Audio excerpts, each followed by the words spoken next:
As usual, your panel this time around is also fantastic.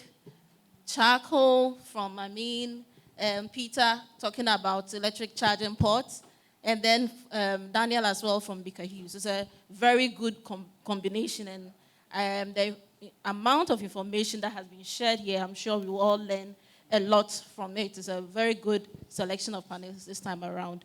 One of the few things I picked up was about the fact that they were happy to share their knowledge on various challenges they've faced in getting to where they are and had proposed solutions that we can also adapt in case we are interested in going there.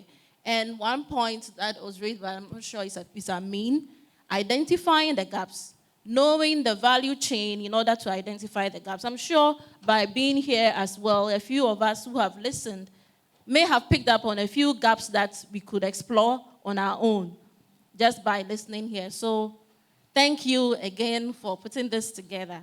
I always enjoy speaking to students. So I went through a lot as a student myself, progressing into the oil and gas sector. At the time, like I said, when I finished secondary school, I knew about engineering, but at the time, everyone was aimed at becoming a medical doctor because that was the only thing science students were known to aim at. So choosing engineering based on a chat I had with one of my teachers at the time who was doing his national service. Choosing engineering was something really new to my parents. My dad wanted me to be a medical doctor. But when I chose engineering, he said, I don't know any engineer, but if that's what you want, then you can go for it. So I chose to do chemical engineering. And I'm happy I chose it because I was told it gives you the opportunity to go into a wide area of places. At the time I made that choice, Ghana had not discovered oil. But by the time I finished school, Ghana had discovered oil. And I was correctly positioned to get a job in the oil and gas sector. And I'm proud to say Dr. Wilson is a chemical engineer. So a few points I put down. I'm not sure if we have put down yet. I know a lot of us have put a lot of points down, but we may want to add it on to your lists just to take away from this event. We can all appreciate the diverse set of skills displayed by our panelists. I will talk about Amin again with his charcoal. And I appreciate the way his company has been innovative. They started from charcoal, and all of a sudden he was branching into waste wood and waste cocoa, which were not part of what he started with. But his mind was open to the areas in which his company could be innovative into. In the same way, we may have chosen to do biological engineering, but at the time you got your national service, you were put into some school. You tried to change it, it didn't work. But when you go to the school, you identify the kind of kids, and probably that is where you will have your aha moment on an area where you could do something and be really relevant to the industry. So sometimes the things that happen to us may not be bad, but we can really bring something good out of it. So the dynamism shown there and being open to different things can bring up, they said what, necessity is the mother of invention. When you look well, you definitely will find something. And one other thing I spoke about when I went to Nigeria last time for the Young Professionals panel discussion, I said, to be a leader, one must be ready to serve. A few times we feel we need to sit on the aisle and observe things as they go on. If you sit down and observe, you might not really pick up as much as being in there and doing it yourself. So I like what he mentioned, that in Nigeria, you want to go and get your hands dirty when you are doing the national service. It is through getting your hands dirty, I see you nodding, because that's what we talked about last time. It is through getting your hands dirty that you identify which gaps you'll be able to fill. If you don't do that, you probably might not identify just by sitting on the sidelines and waiting for manna to fall in your lap. So you must be willing to serve and be open-minded. Don't restrict yourself.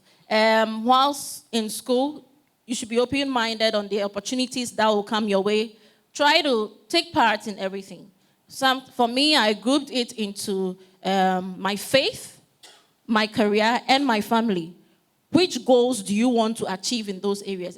Every year, you could decide to put your goals down on your education, your faith, and your family, and work to achieve it by the end of the year.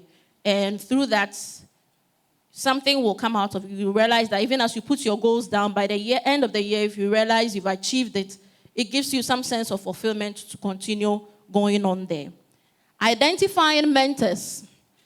Now, it is before you can identify the right mentors, you need to have come to that position where you've identified your ultimate goal. What is your ultimate goal? Do you want to serve people? Do you want to be innovative and manufacture? Do you want to serve your God? You need to identify your ultimate goal and be able to picture it. I think one of the panelists said you need to be able to picture where you want to be in the next 5 years. And it is through that you can identify the correct mentor to lead you in that direction.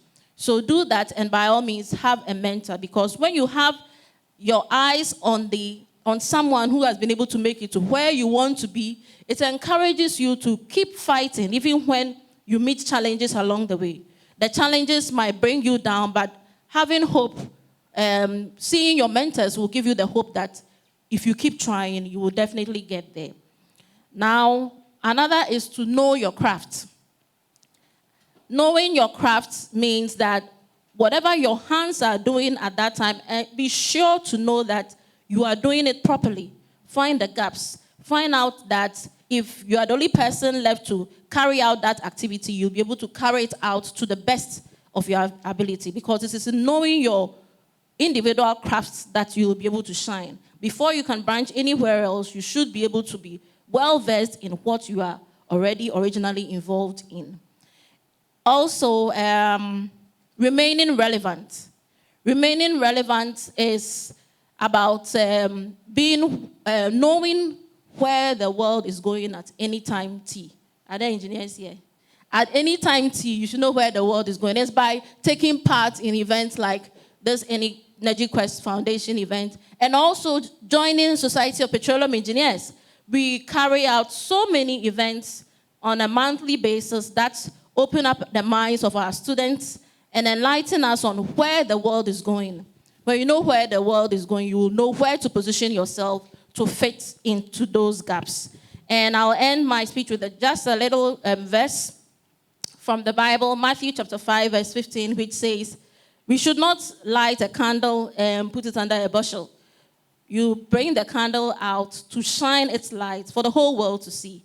Once you've been able to execute this, let your light shine, and the whole world will see it and glorify your Father in heaven." So that's all. Thank you, everyone.